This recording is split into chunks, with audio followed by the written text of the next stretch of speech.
Hello there and welcome to the latest Elite FPL video, where today it's going to be the usual score predictions and whatnot.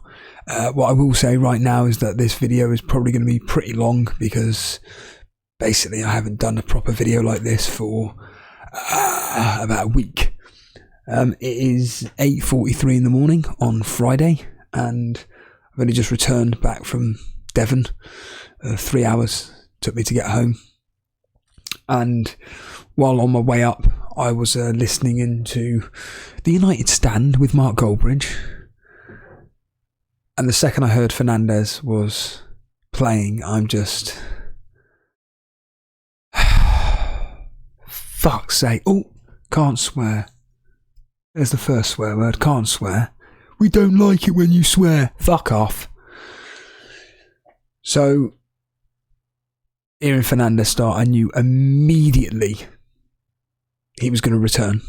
I knew instantly he was going to return last night.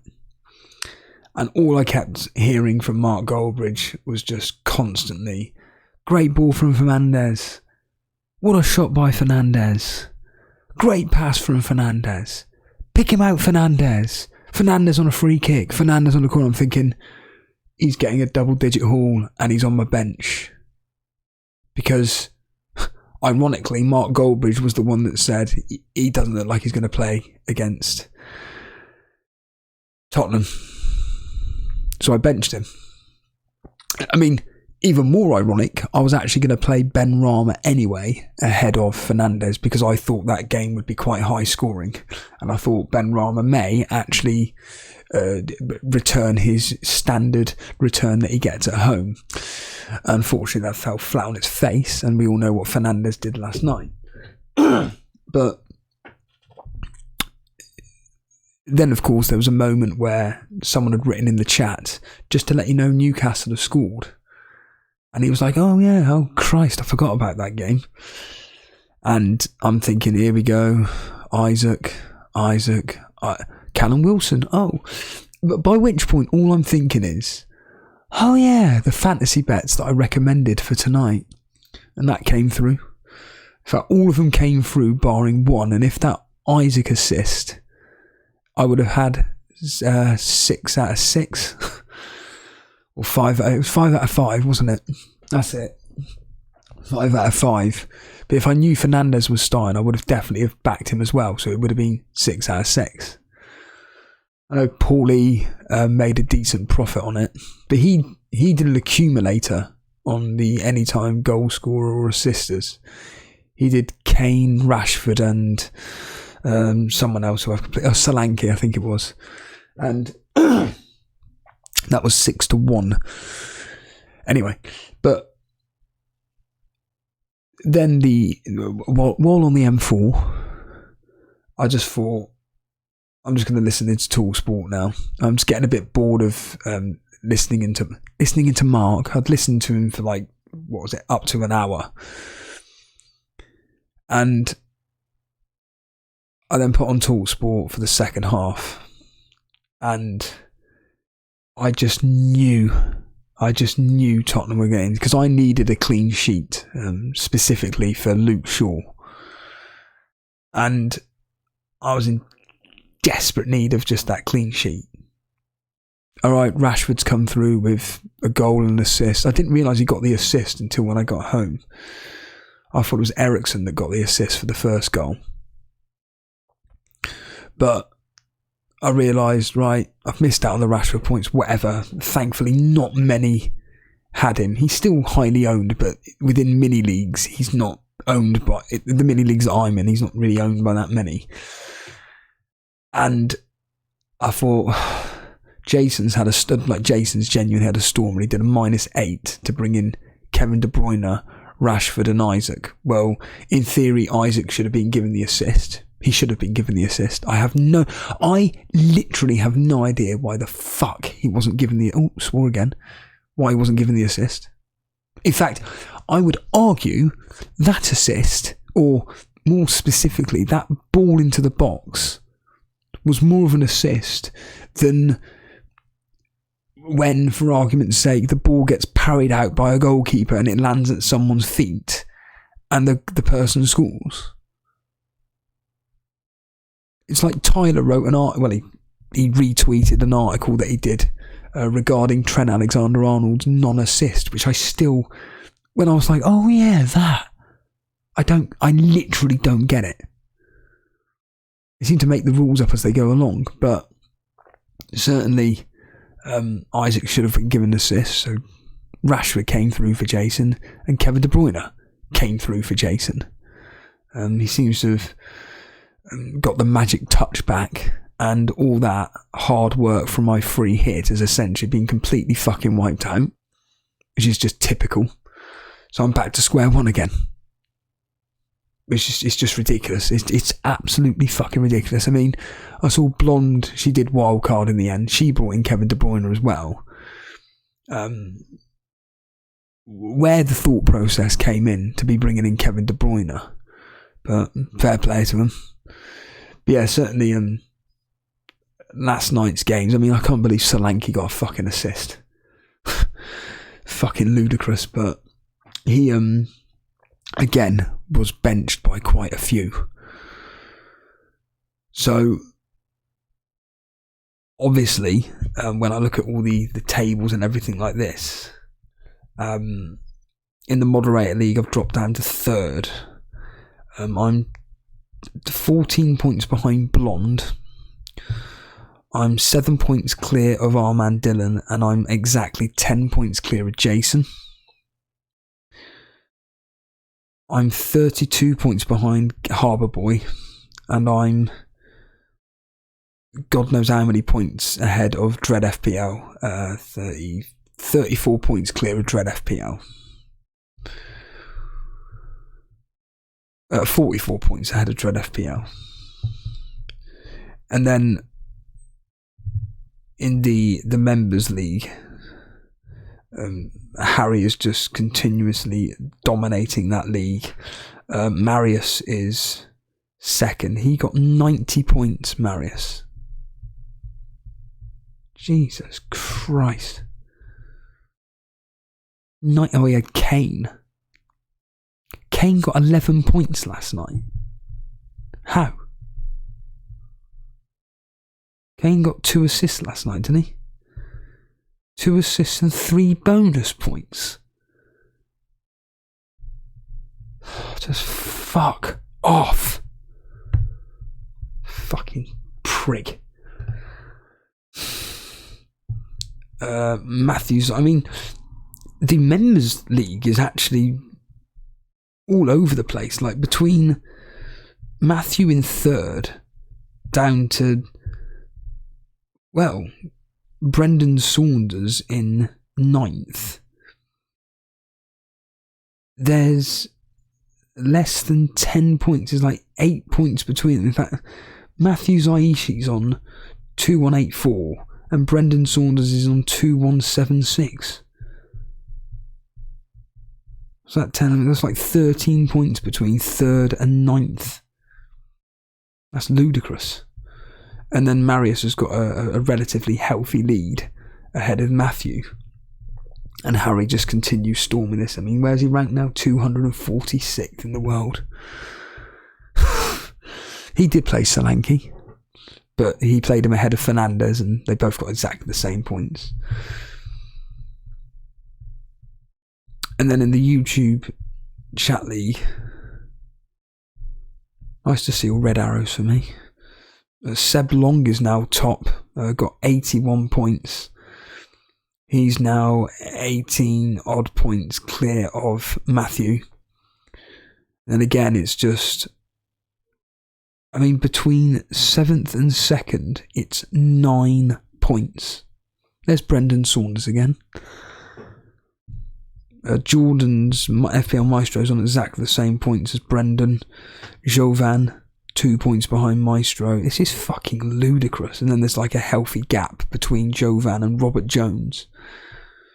Brian Tavares, Christ, remember him? Fucking hell. Oh, swearing again. That's lost more subscribers. I'm not going to name them, but an individual just was asking about my graveyard videos, and I jokingly went about the fact that if you're thinking of doing them, don't bother, because you're going to lose subscribers like we do. People don't like them. Gotta have something on the screen to look at. I need to look at your team. What's he doing? I'm so desperate. Need to be validated. Reinforce my opinion, Steve-o, please. Again, fuck off. In fact, I was having a very interesting conversation with a very close friend of mine about Elite FPL. And I essentially just said, look, people literally either love, we're like Marmite, literally love us or hate us. It was a fascinating conversation, actually, because he's also a fan of the show. Obviously, there's bias towards it, but he was even saying, like, at the end of the day, people don't want to be hearing someone like you swearing and getting pissed off at decisions that are either pretty much going against you. Anyway, that was the YouTube Chat League, and then on to the Rivals League, where we've got Nasu, who still continues at the top 10 points, ahead of Marius, and then Sultan Saeed's moved up to the top 3. Fucking hell. 72 points for Sultan Saeed. Did he have Kevin De Bruyne? No. Rashford and Kane. Fucking hell, man. Yeah, Sultan Saeed shot up. But he's still a good distance behind Nasu, and there's Joe Nicholson there, dominating at the top as well. Stayed there all season, really, but it's again extremely tight. It's like literally just a player difference points wise between these individuals. That's why it's so tight, really. Hopefully you'll listen to my history in a minute, because I was really proud of how the history turned out for this week's game weeks, and I did tweet about it yesterday, how the nuggets of information that the history throws up, obviously you have to decipher which piece of information you want to take from it. But for argument's sake, in the Chelsea-Brentford game, the last 4 fixtures, the away team hasn't lost. Well, what happened? The away team didn't lose. What was the other one? There was a few others as well. I know in the Bournemouth fixture, the away team hadn't lost in 5 matches? Well, guess what happened last night? The away team won again. There was another nugget that I saw as well. I know in the Newcastle game, it was expected both teams to score. What was the other nugget of information which I was like, bloody hell, that came through pretty well? Oh, Wolves. In the Wolves versus Crystal Palace game, the home team basically never lose and always win 2-0. Well, Wolves won 2-0. Nottingham Forest, that was it. Nottingham Forest, it was on 3 occasions that a team had scored 3 goals. We'll make that 4 now. In the last 7, a team has scored 3 goals. The Man City game was pretty categorically always going to be Man City to win that game heavily. And yeah, certainly looking at the history this week, there are a few bits of nuggets in there which you may take away from this, because this is one of the... I think this is quite... It's a big double game week in the sense of many people have got lots of double game week players, but they've got different combinations. Now, if your name's Blonde, you've got your bench boost for this game week, and she's got 15 players plus 10 double game week players as it stands right now. So just now, as it stands right now, Blonde has got 10 double game week players, I'm pretty certain it is, plus the bench boost. So she's got Trent, Dunk, March, De Bruyne, Matoma, Rashford, Grealish, Haaland, Shaw, De Gea. Yeah, 10. Her single game week players are Isaac, Zuma, Watkins, and Pope and Trippier. But she's playing bench boost.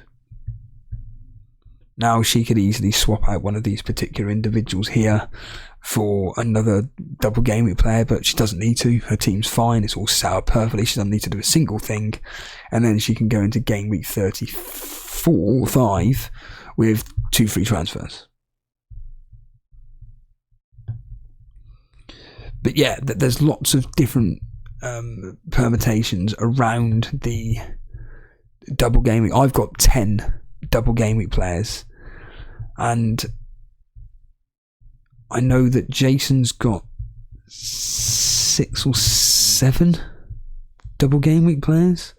I know Harbour Boy's got, I looked at it a minute ago actually, he's got De Gea, Estepinian, Matoma, March, Salah, Grealish, Haaland. So he's got 7 double game week players, and he's going to replace Chilwell with whoever. I'm not going to give him any ideas. He'll replace him, so that's 8 double game week players, and he made him a -4 to get rid of someone else and make it 9 double game week players, as a simple example, i.e. getting rid of Havertz. And then you got Armand Dillon, just a simple example, who's got Salah, but he's got his wild card, so he's going to be wild carding probably this specific game week. But as it stands right now, he's got Salah, Matoma, Haaland, and that's it. It's the only double game week players. He's got 3, but again, he's probably going to wild card this game week. And then with Jason, Estepinian, Rashford, Matoma, Salah, De Bruyne, Haaland, that's 6, and that's it. So it'll be interesting. He'll probably get rid of the likes of Saka.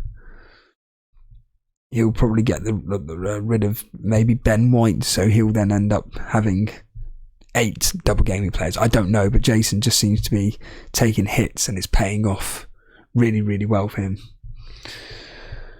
So yeah, let's just quickly get on with the fixtures. And like I say, I highly recommend listening out to the nuggets of information that the history throws up, because it's always quite interesting to read, and it normally within reason. Like I said, in the last game week there was like 5 or 6 games where actually it came to fruition that actually came true. So yeah, we kick off with this absolutely diabolical opening fixture of Crystal Palace versus West Ham. God, I just instantly saw this and went 1-1. In fact, fuck that, I went 0-0. I just think both teams are in a tiny bit of form at the moment. Neither team is going to want to lose, and I think they're just going to cancel each other out 1-1. History, though, is in favour of the away team. In fact, it's going with a high-scoring 3-2 to West Ham.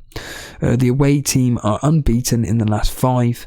There have been 22 goals scored across the last 6 fixtures, 2 of them being 3-2 to West Ham away. So, yeah, it's really weird whenever you do the history and you look at like common factors that happen across the last 6 in all competitions, and you're like, how strange. West Ham have won twice away from home 3-2.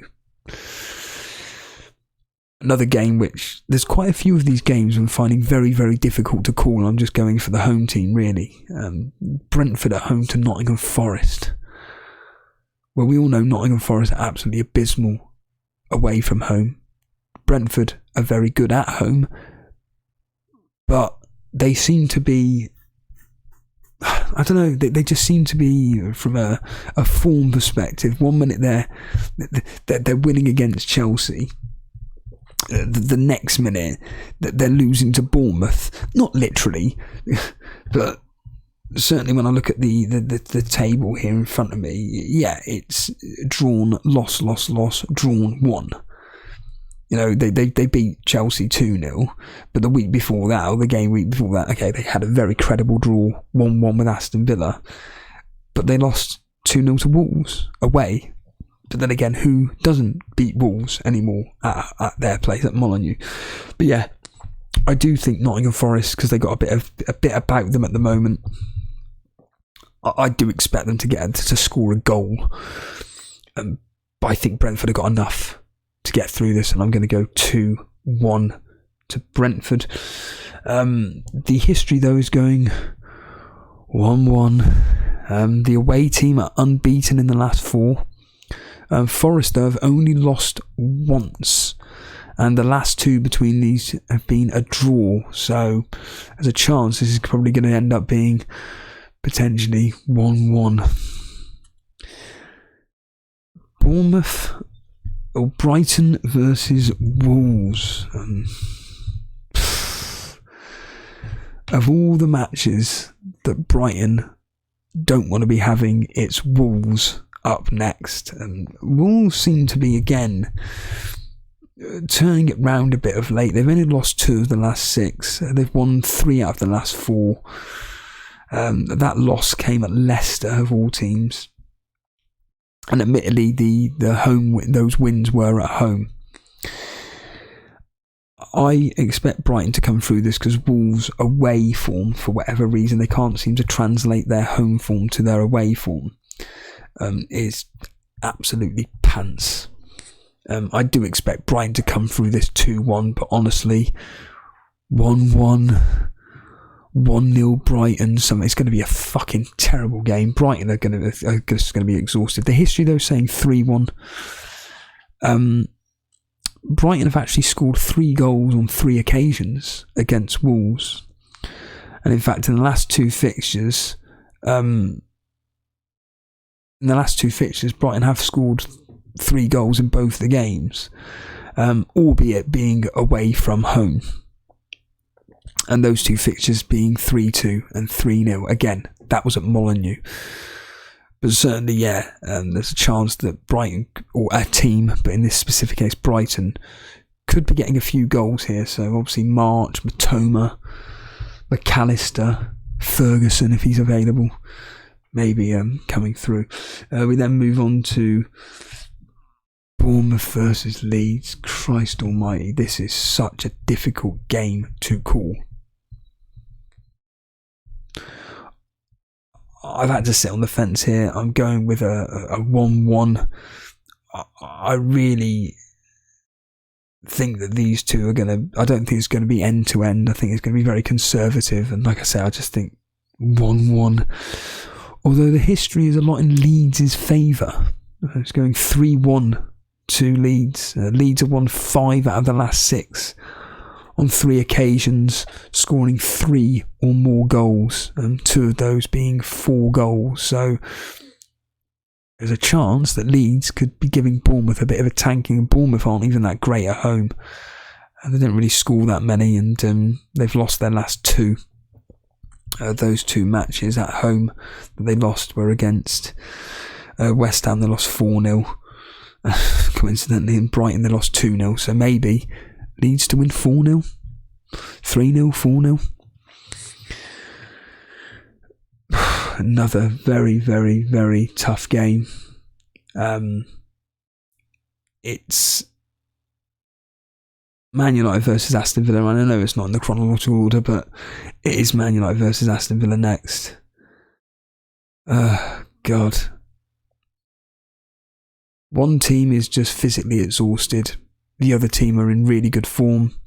One team's really, really good at home. The other team's really good away from home.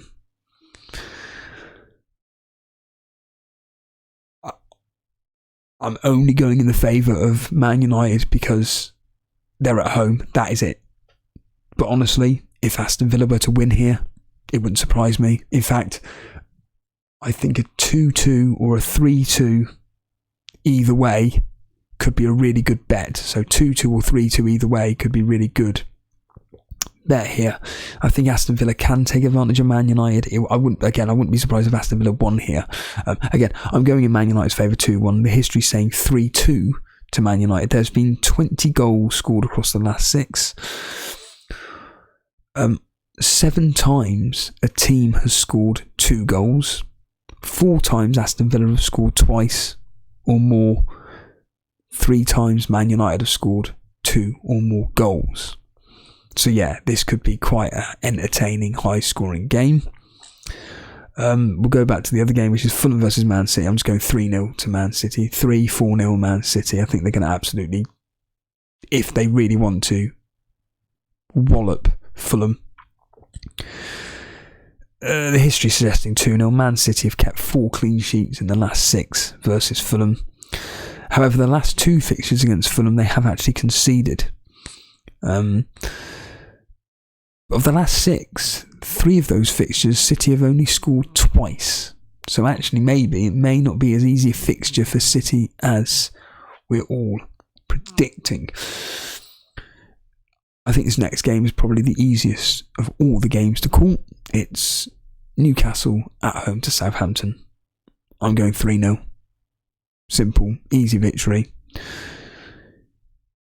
History, though, is suggesting a 2-1 to Newcastle. Southampton like to score against Newcastle. In fact, there's been a lot of goals scored across the last 6 fixtures. 21 goals, in fact, have been scored, and also quite a few red cards for the home team. There's been 3 red cards shown in this fixture for the home team. But Newcastle have won 5 out of the last 6, and there's been 1 draw, and that was 2-2 at St James's Park.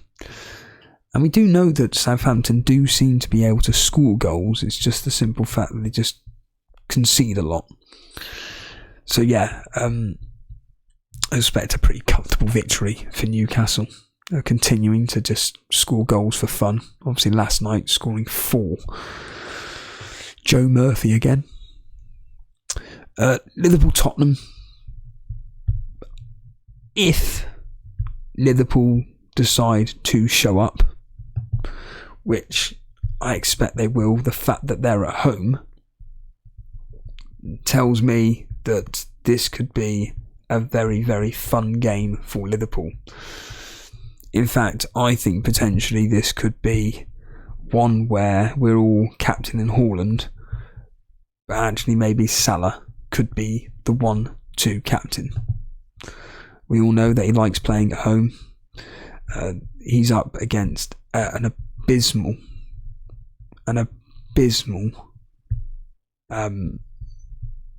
Tottenham team, and I genuinely expect that. Oh, for crying out loud, man! What a fuck up this is, isn't it? Yeah, I genuinely expect Tottenham to get battered here, because they're just that bad that I just think that Liverpool, if they decide to turn up like Newcastle, could have some fun. And yeah, I've gone with 3-1 to Liverpool, but honestly it could be another cricket score. It genuinely could be another cricket score. Liverpool just can't defend, even though at home they are very good.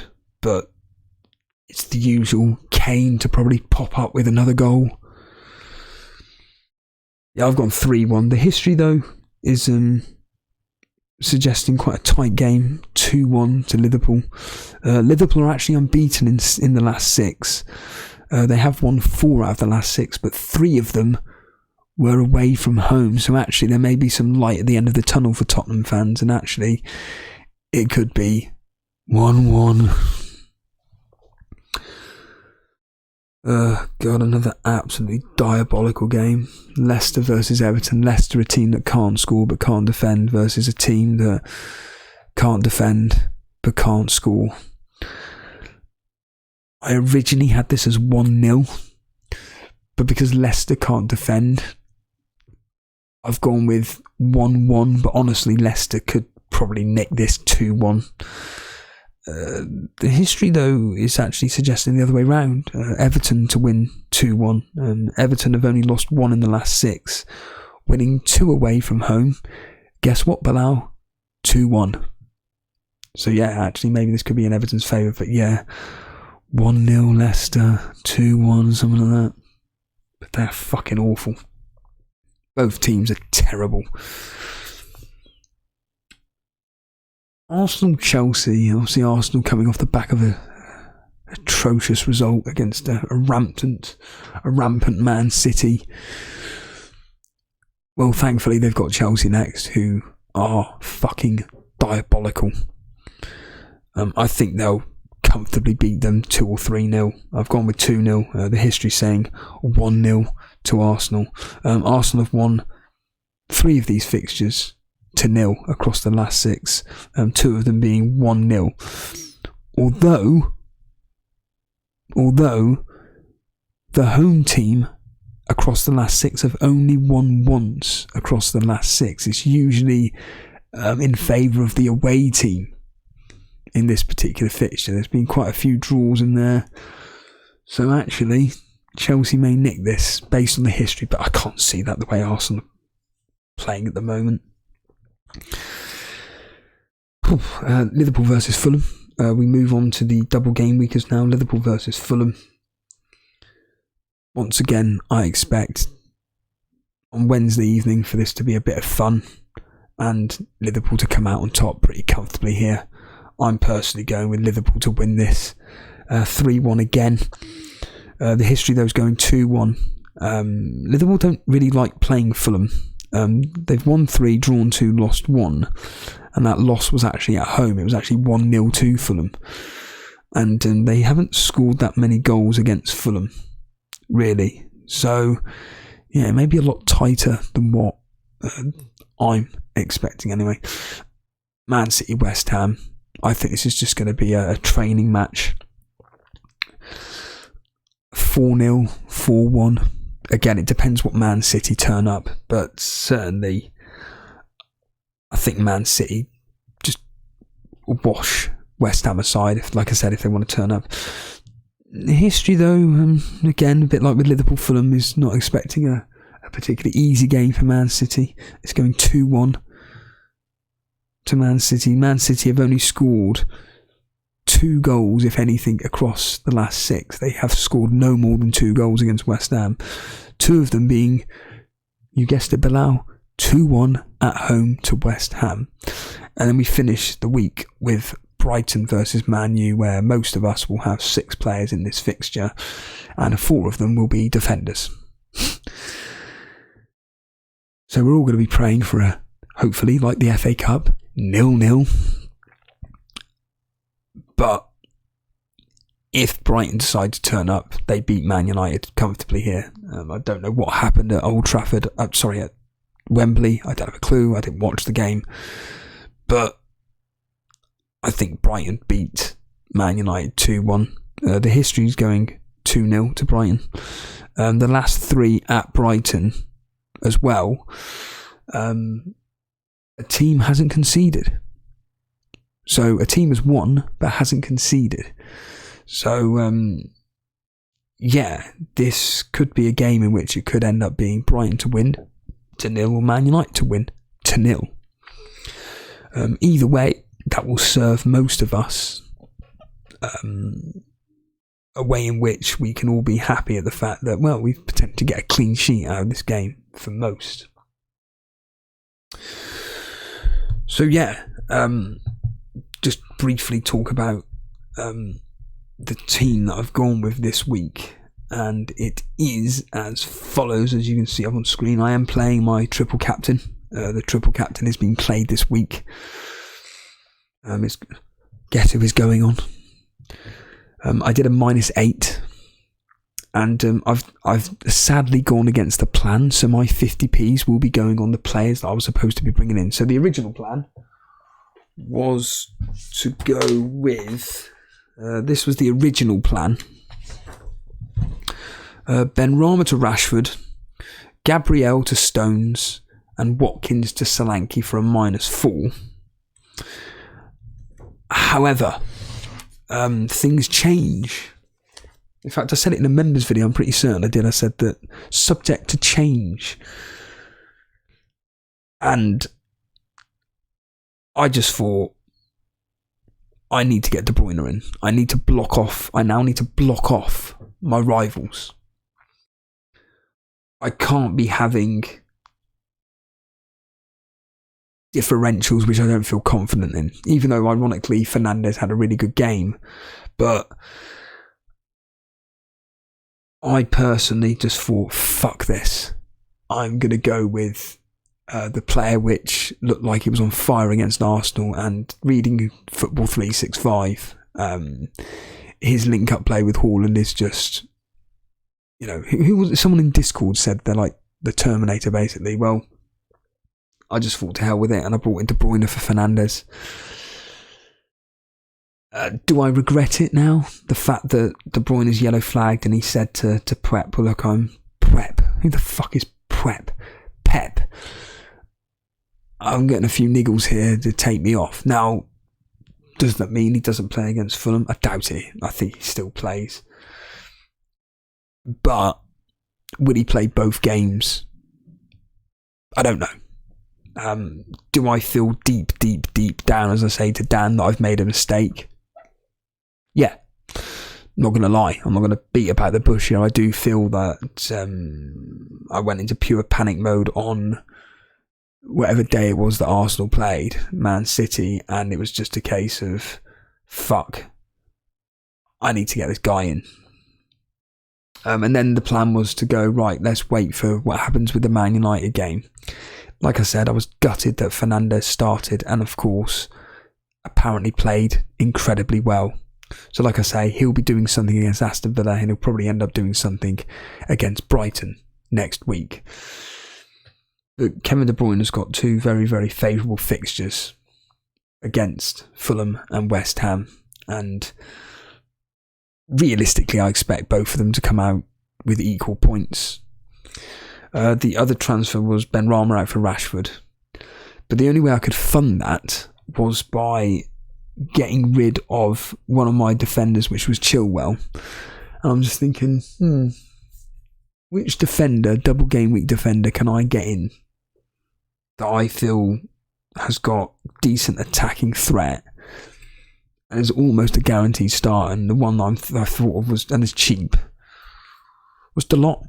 And I just thought, fuck it, by all accounts he played alright last night, and I looked at whoscored.com, he had the highest rating of all the defenders. And it means now, like, as you can see, I've got 10 double game week players, triple captain Haaland, as stated. And yeah, I'm relatively confident going up against the likes of, well, like I said, I've got the same team as Jason, barring one or two players here or there. The only player that he has got, which I worry about, is Isaac. I'm not going to beat about the bush. I think Isaac is a player where he can pop up with these double-digit hauls. I mean, even last night coming off the bench, he could have got 4 points, you know, with the assist that he should have been given. Whereas Tony, I mean, 1 minute he's getting a double-digit haul, the next minute is blank, then it's a double-digit haul out of nowhere. So I'm really hoping that, you know, I can't get rid of him for a home fixture against Nottingham Forest. It was literally a toss-up between him and Watkins, basically. And because Watkins has got Man United away, even though history is suggesting a high-scoring game, but I'm going to have to take that on the chin, whatever happens. Then they're away at Wolves, who we've already discussed are incredible, and it wouldn't surprise me if that ended 0-0. And then in game week 36, they haven't got a match. So I'm relatively happy that I can have Tony for the next two fixtures against Nottingham Forest and Liverpool, and then I can bring in Isaac for Tony for the double game week 36. And there's a very, very small opportunity that I'll be bringing in another Newcastle player as well. In fact, fuck it, I will have to bring in another Newcastle player as well. But by which point, I'll have 2 free transfers for that. So I could do a -4 to bring in 3 Newcastle players for that, because I've already got the 3 Brighton players. And you never know, I may be able to, you know, push ahead of my rivals and maybe push ahead. But certainly, as it stands right this second, in the moderator league, as a simple example, Blonde's got the advantage, like the big advantage. Our man Dylan has got a big advantage as well out of the fact that he hasn't used his wild card. He hasn't used his bench boost. So I'm going to assume either A, he wildcards this week, and then bench boosts in double game week 37. That's the assumption. Or he bench boosts in game week 36. But I'm assuming he bench boosts in double game week 37. Obviously, Man United and Man City and Brighton have got some really good fixtures. Man United away at Bournemouth and at home to Chelsea. Brighton at home to Man City and at home to Southampton. Two very decent fixtures because I can see them scoring against Man City. And of course, Man City have got that double, but by which point they're going to be thinking about Champions League. So I think this is possibly the most optimal time to play my triple captaincy on, in this specific case, Haaland. And the upside, without stating the fucking obvious, is huge. If, and it's a big if, Haaland was to get 4 goals across these two fixtures, it is ginormous. Look, he's got Man City, Fulham away, West Ham at home, then it's Leeds at home, Real Madrid away, and the turnaround between Man City and Leeds and Real Madrid and Man City is 3 days. So I think potentially Pep, he will be making changes, we know this. He'll certainly be I'll be blunt with you, I expect Kevin De Bruyne to be rested either against Fulham or against West Ham. He'll certainly be rested against Leeds and getting ready for Real Madrid, rested for Everton, plays against Real Madrid, plays against Chelsea. That's what I'd expect from Kevin De Bruyne. Haaland plays every match. We don't need to worry about Haaland. The likes of Grealish, Mahrez, the back four, I think within reason they're okay, but the likes of Grealish, Mahrez, that are popular fantasy football assets, there's going to be a high chance of them definitely being rotated across the next two. But it's the good news is that Pep knows he needs to just get through these next 2 games that are a quick turnover. And then it is focusing on Real Madrid, where, of course, gratefully, it's Leeds first and then it's Real Madrid. And I think that's the highest chance of the rotation because it's Leeds at home. Even with a second string team, Man City should be just winning. Even if it's 1-0, they should be winning that. And then it's just on to, like I said, Real Madrid 3 days later. So, and then of course they're away at Everton, who can cause problems. They could cause problems, but depending on how the Real Madrid game goes, how much it takes a toll on their body, where I expect those 2 teams to just go at it. Looking at it. But I expect these 2 teams to just go at it and like a 3-3, 3-2 either way, 3-1 either way, something like that, something 2-2. But Pep Guardiola is certainly going to be rotating in and around the Leeds. I think it's the Fulham, Leeds and Everton games where he's going to be. And I do sadly fear that Kevin De Bruyne is rested for either Fulham or West Ham, unfortunately. But these things happen. But yeah, the fact that regarding Armand Dillon and the Man City, the problems where they have got Real Madrid on the 17th. 4 days later, they got Chelsea. at home, which is a really easy fixture. But Pep Guardiola won't be treating it as easy.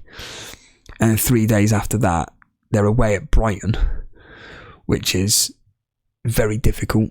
And like I say, I would not be surprised if Brighton were to beat them, genuinely. And then, because they're going to be exerting so much energy in the Real Madrid game, then they got Chelsea, where, you know, Chelsea are fucking dire. But he'll be putting out a full strength against Chelsea.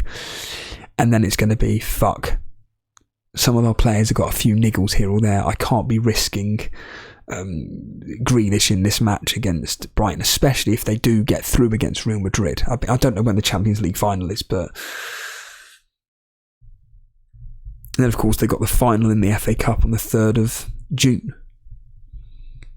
So it's all really quick turnover, whereas the likes of Man United, basically the team is going to be exactly the same every single week in, week out. I mean, ironically, the only rotation risk is pretty much in the back five, but because of the amount of injuries, Ten Hag is pretty much going to have to play, give or take, the same defence that he played last night for the next few weeks. The only one that can come in is Malacia. I mean, Maguire's injured, isn't he? Or he's ill, some bollocks like that. So, yeah, I think this is just my opinion. This specific double game week now is the one to take advantage of before that double game week 37. The double game week 37, the only teams you can rely on for definite is Brighton, because no one's going to be touching Chelsea. So it's going to be Brighton players you can definitely rely on. Man United, definite players are going to be Rashford and, ironically, Fernandes, who I got rid of. But certainly Rashford and Fernandes and Shaw. It's just the Man City lads. But for me personally, I'm just thinking, fuck it, let's take advantage. Just hit the attack button. Attack. Fuck it, let's just attack this fixture with 3 of the best players from Man City. We'll find out. What I will say is there's going to be no Saturday kickoffs for me covering, because I literally couldn't give a flying fuck about any of them. Brentford at home to Nottingham Forest, yeah, shite. Brighton versus Wolves, shite. There's a small opportunity I may hit stream, but unlikely. But definitely on Sunday, though. Sunday, I'm definitely going to be covering the Bournemouth, Leeds, Fulham, Man City, Man United, Aston Villa, Newcastle, Southampton matches. That's absolutely certain. Anyhow, on that note, let's get out of here. Cheers all, and yeah, if you've enjoyed the video, hit the like button. If you're new around here, enjoy the content me and Jason produce, simply hit the subscribe button. See you later.